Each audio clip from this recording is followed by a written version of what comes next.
What is up, awesome people of the internet? For the third time in 7 years, the South Carolina Gamecocks are your 2024 NCAA champions after defeating Iowa on Sunday in the national championship game 87-75. Now, how did they do it? Well, we're going to get into it in this video. So heading into the game, South Carolina were the favorites to win. They were 37-0, and they were undefeated for a reason. They have one of the best X's and O's coaches in the country in Dawn Staley, who has a track record not only of developing players, but winning while she's doing that. And when you just look at the South Carolina roster, you realize that no one on this team plays more than 28 minutes a game. And that's not because they aren't good enough to play the entire game. They are. The reason why no one plays more than 28 minutes a game for South Carolina is because the roster is so good and Dawn just mixes and matches all game. So if you take any of these 9 players and you put them on any other team in the country, all 9 of them are starters. That's Tessa Johnson, Malaysia Fulwiley, Ashlyn Watkins, Sanaya Fagan.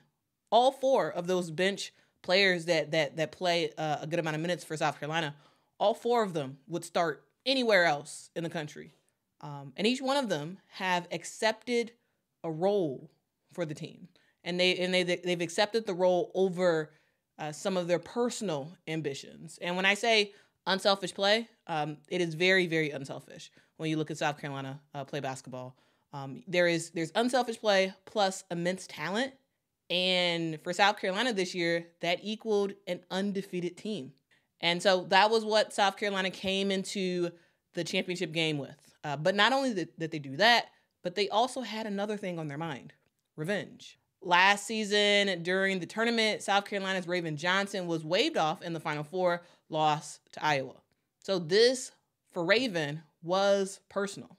And finally, they came into this game wanting the respect that they deserve. All season long, the media attention has primarily been glued to Caitlin Clark and all the records that she was breaking and all the attendance stuff and all that good stuff. And warranted, absolutely, Caitlin is amazing. But Caitlin dominated pretty much all coverage of women's basketball. And when it wasn't about Caitlin, it was about Angel Reese, or it was about whatever random news was happening at LSU at the moment, or it was about Juju Watkins. There wasn't that much attention on South Carolina. All the while, South Carolina was just getting emphatic win after emphatic win, and doing so with no real drama at all. Sure, they have their loyal fans who have been paying attention to this team all year and have been clamoring for others to highlight what Dawn Staley has been doing with her squad. But largely, overall, that didn't really happen. And the most attention that this team seemed to get were 2 times. At the beginning of the season, when we saw Malaysia Fulwiley's coming out party at the beginning of the season in Paris, nonetheless, against Notre Dame. The moves that Malaysia Fulwiley was making was crazy. And that got a lot of attention, a lot of media attention, because there were a lot of people, especially notable NBA athletes, sort of talking about it and making people know that Malaysia Fulwiley is a big deal. And she is box office. So that was absolutely a great opportunity to get South Carolina out there. But after that, it sort of like died down. Of course, real basketball fans, knew what Dawn Staley was doing at South Carolina and was talking about it. But you didn't really see it on national television like that. And the second incident that got South Carolina more in the news was the altercation between South Carolina and LSU in the SEC tournament. Definitely not a good look, but, I guess altercations sell when it comes to media and what appears on TV. So there was a lot of coverage about South Carolina for Malaysia Fulwiley at the beginning of the season and for that altercation in the SEC tournament. That got a lot of attention. But beyond that, like the winning side of South Carolina didn't get that much coverage because they were just really, really good and no one can stop them. And they didn't have that much drama around them. And so largely they didn't really get the attention that they deserved. Dawn Staley is the coach of South Carolina, and she has led her program to 109 wins and 3 losses in the last 3 seasons. All right, I'm gonna repeat that one more time. Dawn Staley has led her program to a record of 109 wins, 3 losses. The same coach who has won more games than any other D1 basketball coach, period, men or women, during the same time. The same coach that in March, when the Next Hoops did a coaching poll of the best X's and O's coaches in women's basketball, that same coach gets relegated to the bottom of that list with just 2 votes. That Dawn Staley, who is not only a masterful recruiter, a masterful game manager, but is also a person who can motivate her team and take this squad of extremely talented players into an absolute unit of a squad that is hard to beat. What is it like playing for the GOAT? The GOAT, you mean D. Dawn Staley? It means a lot just to play, just to learn from her. I mean, she's like a mom. I mean, I don't know. Like, I go to her about everything. I mean, I could joke around with her. I could, do anything, just anything. She's like a mom, or like a home away from home. It's a home away from home feeling, and there's no better way to have a coach like her and be so comfortable around her. And I just, I take pride into what she do for us on and off the court, not just with basketball. So, Camilla? Yeah, I agree with Ray. I feel like, especially me, I'm international, so I don't have my family here. And she's just like a family for me, a family away from my home. And I'm just so thankful to have her as a coach. Aww. Tahina?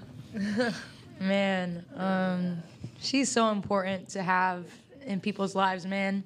She's amazing. God has put her in my life, and she's impacted it so much, not only me, but my family.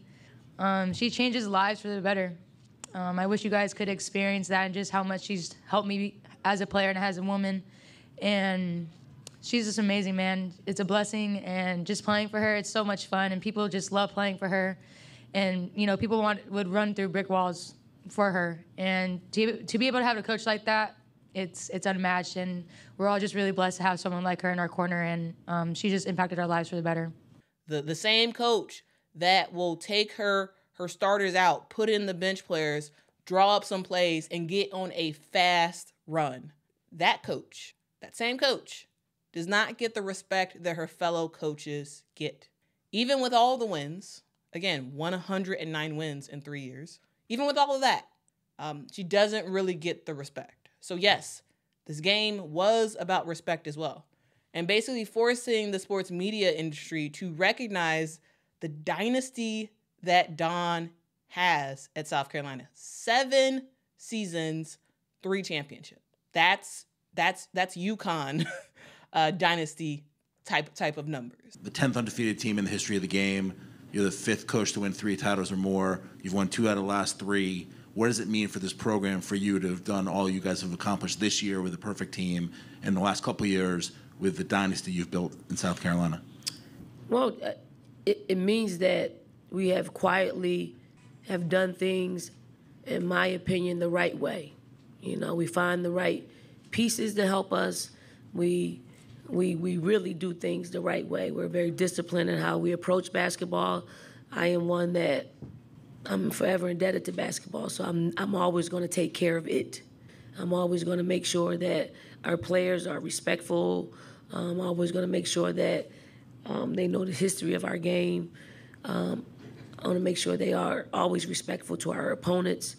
And when you do it that way, in return, you have success. You have success in the wins column and very little, disappointment in the loss column. And I don't think that's talked about enough, what we've been able to do, and I don't know why. And I really don't care why. We're going to keep doing what we're doing the right way, whether we are the popular or unpopular successful programs in the country. So we're going to keep doing that way.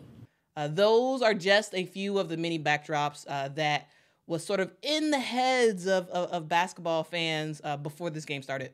All right, so that was a little bit of a backdrop for you going into this game. So At the tip-off of this game, South Carolina versus Iowa, South Carolina starts the game on their heels, with Iowa getting out to a very, very fast start, 10-0 run to start the game. South Carolina started to score, but so did basketball superstar Caitlin Clark, who scored 13 points in a row in that first quarter, finishing off the quarter with one of her patented threes. Iowa was on to a 27-20 lead at the end of the first quarter, and it looked like they might just be able to do what no team has done this season and what they did last season, beat South Carolina. But not so fast, because Dawn Staley made adjustments. She kept swapping in some of her bench players into the game to get the team on a offensive boost and a defensive stop. She moved Raven Johnson to be Caitlin's primary defender, and at the start of the second quarter, that was all she wrote. How critical was Raven's defense on Caitlin, especially the way Caitlin came out shooting the ball? For Raven, I think it was psychologically helpful to be able to play Iowa and Caitlin to just release. You know, you as a player, you want to release certain things that have held you captive. And I do think the waving off in the Final Four last year held her captive to where usually you just quietly do things and go about your business. Raven's got the bullhorn saying, this is a revenge tour, this is that. And then for her to actually lock in and play Caitlin the way we needed her to play her. We knew she was going to get her points. We wanted her to get her points in an inefficient way. Like, I look at the stat sheet, it's beautiful. Like, if she scores, if she's shooting 50%, we lose the basketball game. So I think it's pretty cool that she was able to just kind of check off a goal and move forward, and hopefully there'll be another test to challenge her in a way that will continue to elevate her. Raven, Caitlin had the big start, 18 points in the first quarter. You got that defensive assignment primarily after that and really cooled her off. What was your mindset going into that matchup? Don't let her score. I was ready. I was ready for the moment, and I take defense very hard. Like, I take it to heart, and I think I studied her moves, and I was ready. I had confidence this year. I was telling myself last year's not going to happen again. So I did want to see them in the national championship this year, because what happened last year, it was an apology to my teammates, my coaches, and myself. And I just feel like I said, revenge. It was a revenge tour, and it's no better way to play them in the championship and beat them. Revenge tour is over. What does that mean? The revenge tour really meant it was an apology to my teammates, my coaches, not even that, myself. And I think I'm so proud of myself, just what I went through and how I bounced back from that. And I'm so proud of my teammates. This young group of girls, we came out here, we trusted coach process, and we did what we had to do. We won a national championship. When did it hit you? It haven't hit me yet. I'm going to be honest. It haven't hit me yet. What does this mean for you and for the freshies that couldn't get the job done last year? Part of this is water freshies. They started this tour, and we wouldn't be here without them. The leadership that they instilled us, the girls that was here last year, it means a lot. So I gave my net to Aaliyah Boston because she helped me a lot along the way. You and Caitlin Clark battle it out. How did you feel about yourself and your defense tonight? I was ready for her. She's their head honcho. We got to stop her unless the team gets going. When the game started, they started with a 20-point lead. I was asking coach, let me get her. Let me get her. I studied her moves, and I was ready for her. South Carolina put the clamps on Iowa. They held them to only 5 made threes for the rest of the game. They dominated the boards 51-29, getting steals and forcing Caitlin to turn over the ball, including a Raven Johnson steal of Caitlin Clark right before halftime. She stole the ball from Caitlin, laid it up right before the halftime whistle. And that was kind of like a microcosm of the rest of the game. It was just Caitlin not being able to do what she normally does because Raven Johnson and South Carolina knew the playbook, and they guarded her well and guarded her teammates well as well. And also, South Carolina was able to accomplish a rarity for the season. They made Iowa, the team with the fastest pace in the country, look tired. The number 1 offense in the country in Iowa went against the number 1 defense in the country, South Carolina. And not only did South Carolina have the defense for Iowa, they also had the offense in the form of multiple. And that was the ball game. From there, South Carolina go on to win by 12 points, leading Iowa in just about every single metric. I already mentioned the rebounding, but also in assists. South Carolina had 16 to Iowa's 13. Steals, South Carolina had 8 to Iowa's 6. Blocks, South Carolina had 8 to Iowa's 4. A not so good stat, but South Carolina still led in it. Turnovers, South Carolina had 13, Iowa had 9. But the all-important shooting percentage, South Carolina had 47.9% for shooting from the field, and Iowa had 39.7%. And when you are shooting better than Iowa and out-rebounding Iowa, that is a recipe for winning the game.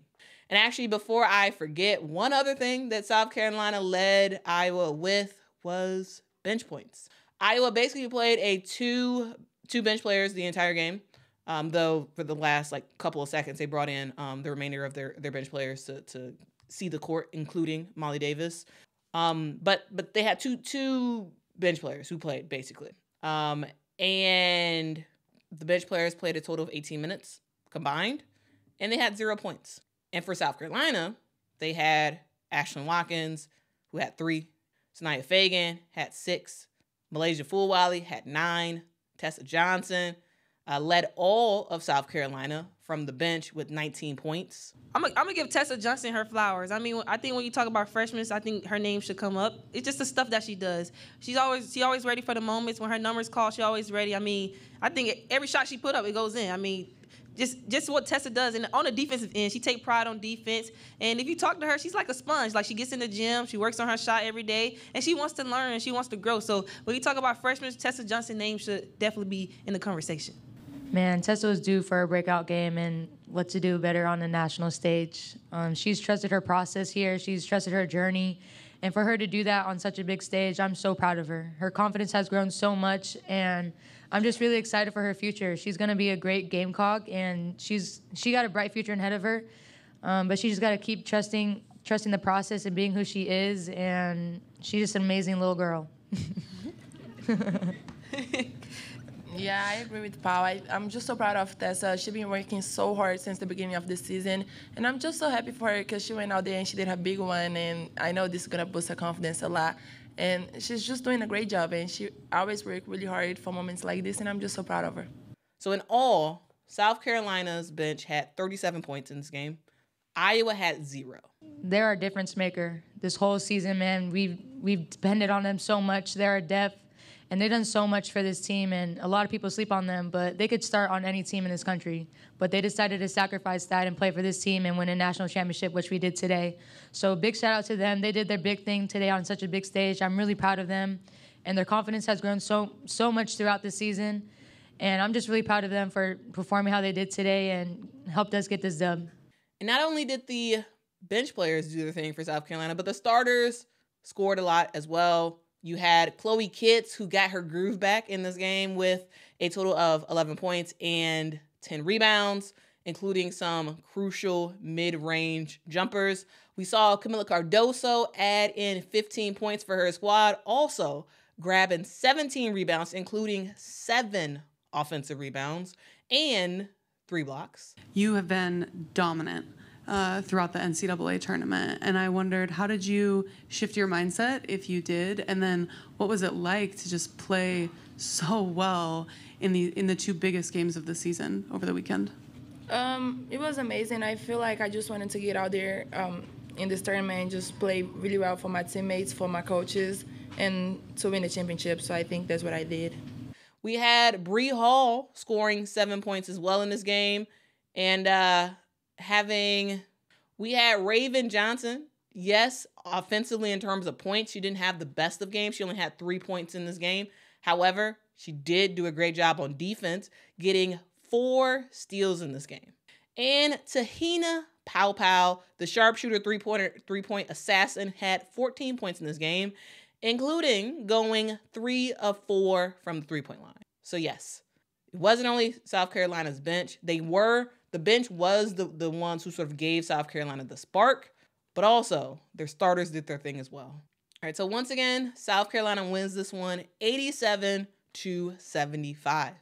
And with that, you have your championship. South Carolina completes what only few have ever done in the past.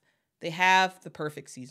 38-0. To not just win the championship, but to be able to say you were able to accomplish a perfect season. What does that perfection going down the history books mean to you? Okay, this time we'll start with Raven. It means a lot to, make history, be one of the teams to make history, especially with a young group. You guys just don't know, like, what this team go through, what this team do. I mean, it's daycare. Yeah, it is daycare. But at the same time, when we step on the court, we ready to play. When the ball goes up, when the ball goes up, we ready to play. We have a winning mentality, and we so competitive. And our practices are so hard, especially against the highlighters. So, I mean, we have a competitive edge, and we want to win. Yeah, it just means so much. We've come a long way. It's been a long journey. We've trusted each other so much over the season.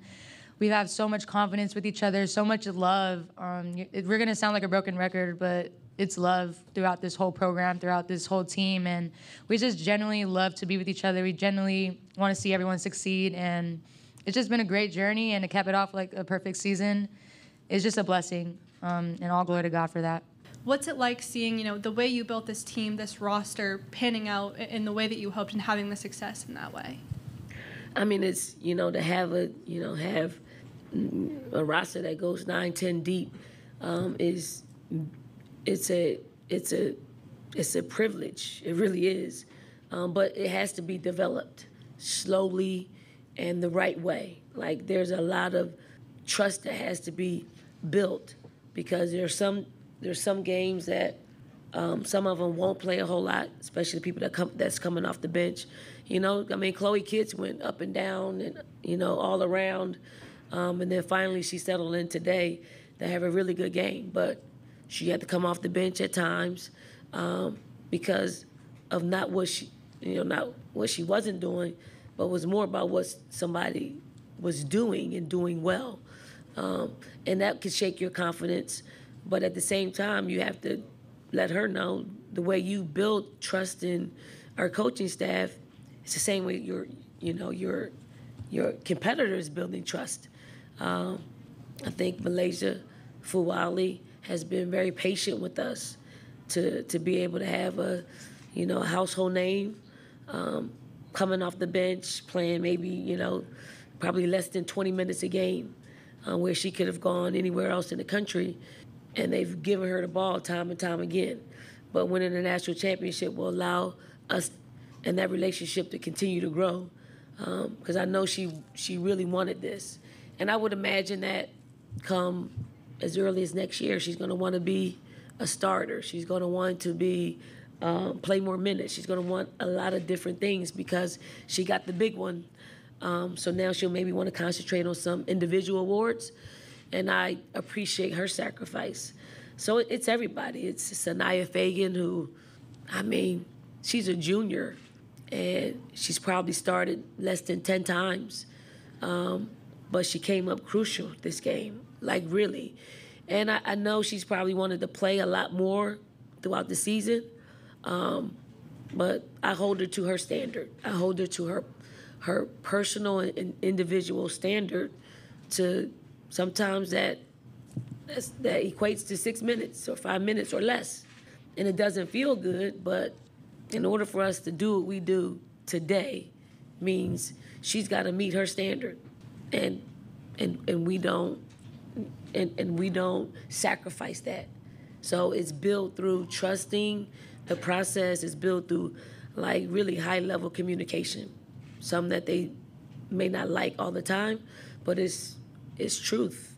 But we also want them to talk to us about what they're feeling and seeing, so we can understand them and how they operate in that space. So we don't want to miss anything. We don't want to mess anything up, but we also want to give them an opportunity to tell us what they're thinking and how they're processing information, or if we're giving them the right information. So it's a long-winded answer, sorry.